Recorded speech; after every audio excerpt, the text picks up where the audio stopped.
Հոգեթերապիան կիսաթողնելու հիմնական պատճառները որոնք են։ Առաջինը դա դիմադրություն է, այսինքն այցելուն չի ցանկանում ավելի խորանալ, իր ցավոտ կետերի հետ բախվել։ Երկրորդը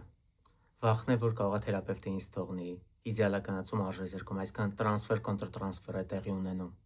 Երրորդը սպասումը չի արդարացվում, որ շուտ պետք է լավանայի։ Թերապիան երբեմն ժամանակ է պահանջում, այսինքն արդյունքը մի սեանսից հետո չի գալի։ Չորրորդը լավանալու վախն է։ Հաճախ մարդկանց համար ավելի լավ է կայուն վատ, քան անորոշ լավը։ Այսինքն այն վատը հələ ծանոթ է, բայց այս նորը լավը շոշափելի չի ինձ համար։ Հինգերորդը ֆինանսական պատճառները։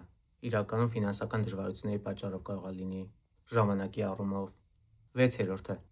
թերապևտը կարող է լավը լինի, բայց ձեզ չհամապատասխանի։ 7-րդը